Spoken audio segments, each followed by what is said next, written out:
Hey guys, and welcome back to the next episode of Let's Play The Legend of Zelda Skyward Sword. In this episode, we're just going to run out of here, and yeah, this episode was originally like 26 minutes, and it was completely full of crap. So, and when I was recording it, my voice decided it'd be a good idea, well no, my brain decided a good idea that commentating had been, that was it, my quota filled, and I did what I do when I run out of words and everything, I just be quiet. Which is a sign that usually I've been recording for too long, or just I didn't pick the right day. Because if I pick the right day, I can go for quite a while. Like I managed to successfully commentate on the stream, the last stream, which will be last stream actually, because this is recorded on the day before it goes out. Yeah, it has been whatever.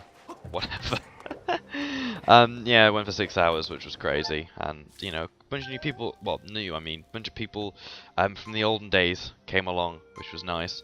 And yeah, I like, as I said, the whole community element is really what I like about doing streaming, and that's probably the biggest element I missed about not being on YouTube. And if I was to stop YouTubing, I would definitely continue the streams. Obviously not as close as I'm doing now with this being the summer holidays, but you know, next year I can definitely give it a try and see what that's like. The only issue is there are how many other people stealing the internet, and I don't want to destroy. I don't know what internet we'll have in the next couple of days, so I can still upload videos.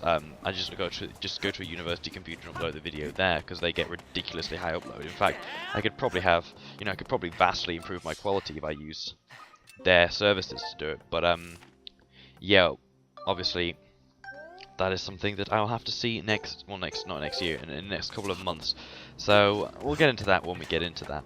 But yeah, this particular episode of Skyward Sword, obviously post-commentary is quite a lot different to commentary while I'm there, because post-commentary is pretty much you're making your own conversation up and just seeing how things go, whereas live commentary you often bounce a lot off the environment more, whereas whenever I do one of these I tend to just talk. It's bizarre, like I'm looking at a video, I'm just talking about it, and you know, very rarely things that I see. So yeah, this is the second of the three flames, which ironically is fire. Was one of them? Whatever one of them was electricity, but I can't remember the other icon. But we'll see anyway. So yeah, the do we have the? No, I'm not sure we do. No, there's and there's an item which can deal with a lot of the dust in these places. So that's something to keep in mind. There's usually stuff underneath them, but there's no real reason why you'd ever come back to here, so I wouldn't bother about it. Now, this is obviously where a lot of criticism about Wii Motion Plus comes out, and it's generally attacking anything with electricity. It's either it's the Technoblins or Technoboblins or whatever they're called. They're called Techno and then Moblins or Boblins, I think. And the electric choo-choo is that you're hacking away, and suddenly you'll stop hacking away, but the controller will still think like you're hacking. It's usually when it usually comes more in the directional annoyance of the Technoboblins, where you're slashing in one direction, it changes, and you're halfway through a slash, you change it, but because of the way the Wii Motion Plus works, it sends it as a slash in the way that you don't want to do it in, and you'll get electrocuted. And I've had like nearly all my life taken away because of this, and it is a problem. I mean, when the game first came out, I was defending how it works in it, because it was pretty decent. There was nothing wrong with it. But the main problem is there are some elements when you play the game later on which I think it's not that amazing. I mean, don't get me wrong. I think this game is good. It's just not memorable enough. Apart from some of the bosses later on in the game, they're memorable. Even if, no matter what anyone says about how technically the game is, I didn't enjoy it as much as I have enjoyed games like Twilight Princess. Now the thing is, with the ability of looking back, is I did play this. When was this? It was around about. No, it was November, wasn't it, when this game came out? Was it November? Yeah, I think it was. I should probably have a look at that up, but it was during a period where actually that might be why. Let me have a look. Skyward Sword. And this is where I found my internet is ridiculously slow, because I'm loading an episode of Xenosaga. Oh my goodness, it's been a long time since I've done that. I'm hoping to have that, like, really, like, I might even go to the length of speeding up, just walking down a straight line if there's something that comes to it. So you end up with ridiculous amounts of cutscenes. But just to make it anything, it's November the 18th. Came out in here first, actually. not bad. But yeah, then around about October, November, was during a different period in my life, whereas whereas Twilight Princess and Wind Waker can be associated with different things. So I think it's more that what was going on at the time that caused the issue. But yeah, definitely playing it back, I'm enjoying it, but there are certain faults that I'm, seeing, and I guess I'd see that if I was playing Twilight Princess again, but I don't know. There's one thing I'd really like to do is play Twilight Princess again, and YouTube it as well. But anyway, I can't keep coming up with things that I want to LP without actually getting any of them done. As I say, it's been a long while since I started all these Let's Plays, and I really just want to get them. Not that I want to get them finished at the expense of quality, I just want to move on.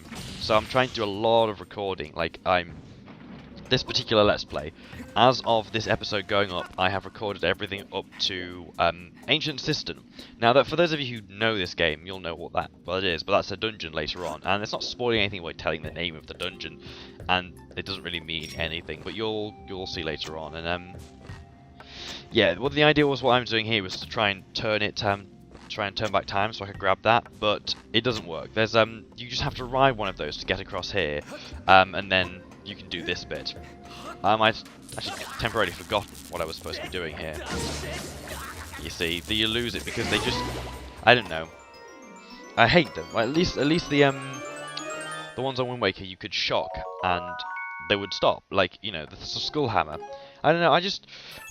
This game is very... Like, Wind Waker was cartoonish, and it knew it was cartoonish. It was over-the-top cartoonish. The Skullhammer is a wonderful example of that.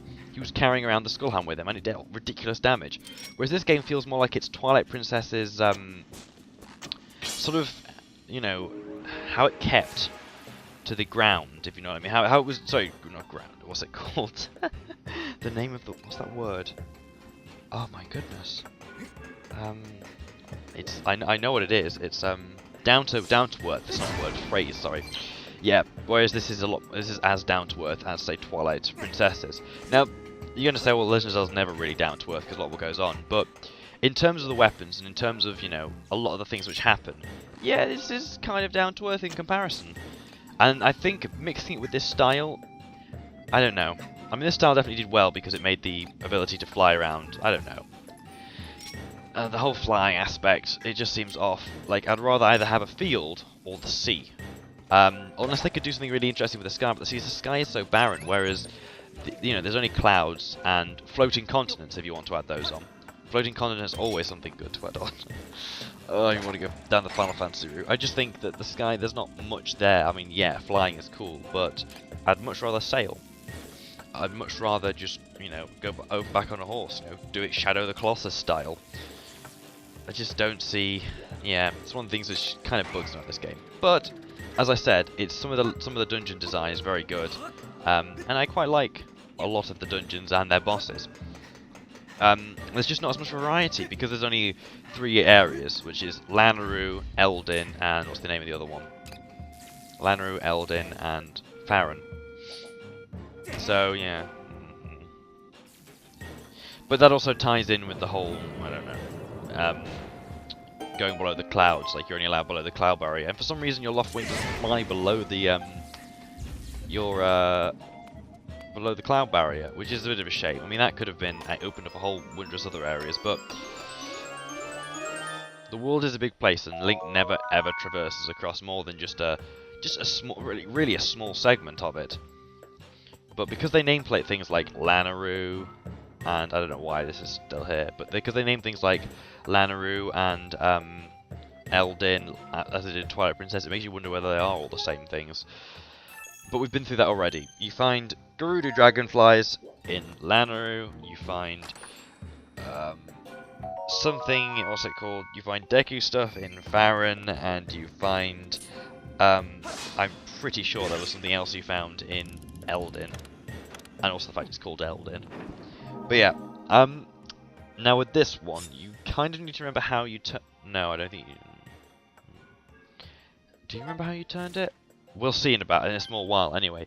You either have to remember how much you turn those, or you can remember, I mean, for some reason, this is quite a hefty amount of sub-dungeon to get a dungeon up. It's a lot longer than, like, the Frost, the the Icicle Cave, I think it was called, from Ocarina of Time.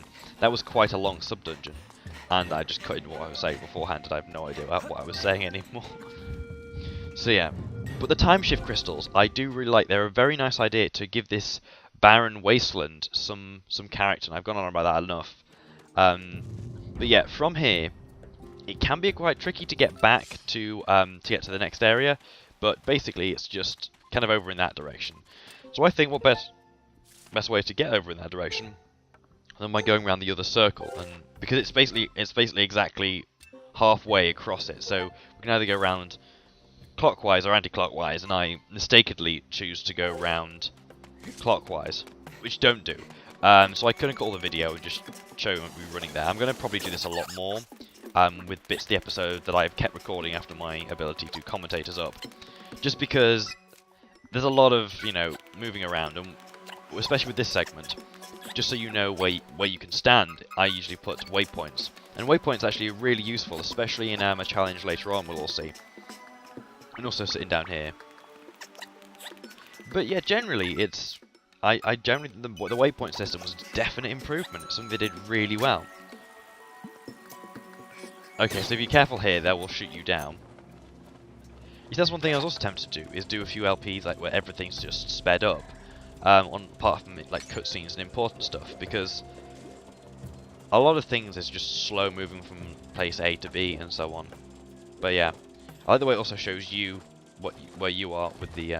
So that thing's got a massive boulder in between its beak, which I'm not even going to question that, especially with how fast its wings are flapping. But basically, the idea here is to put the bombs into the mouths of those statues, like in typical Legend of Zelda style. But before you do that, get rid of these two birds. They're an absolute pain. You pretty much just flying a bomb into them is what does best until they hit you, which this is more likely, to be honest.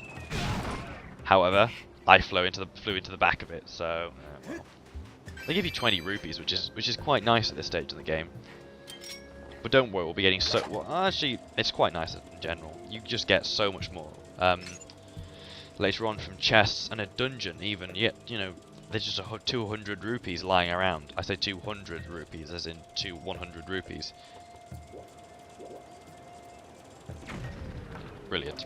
Yeah, sometimes the depth perception can be a little off. There we go. Best to get that one. It's less hassle than having to fly all the way around.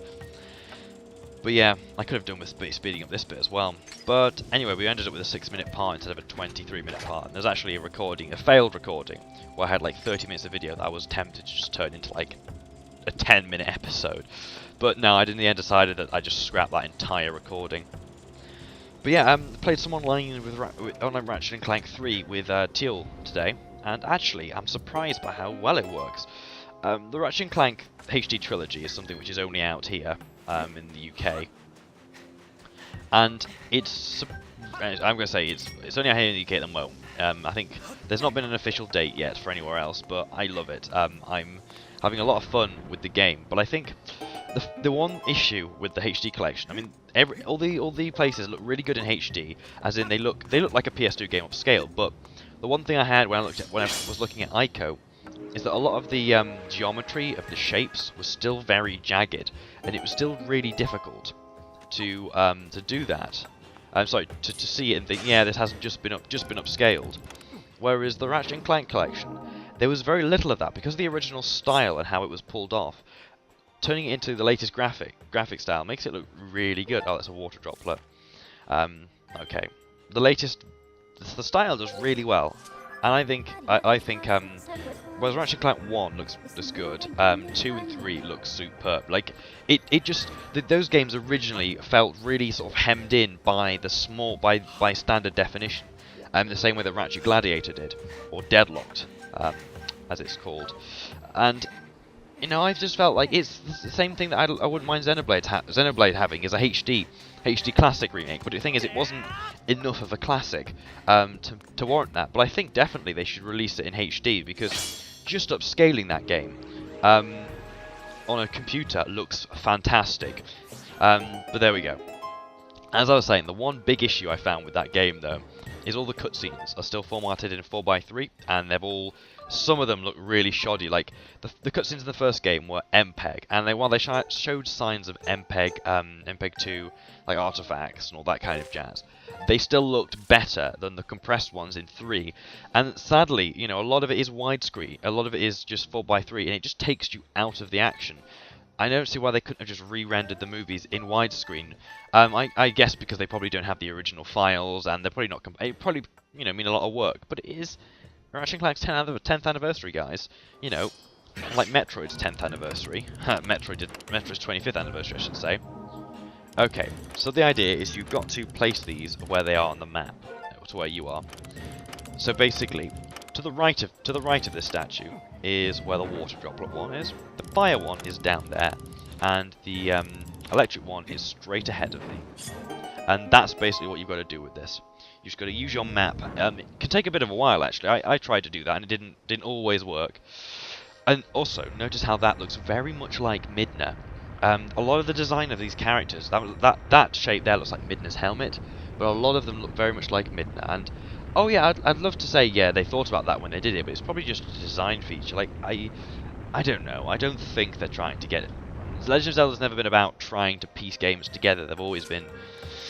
I'd like them to prove me wrong. I'd like them to explain that something about it. But games that span this much of time, I don't think ever can have an explanation.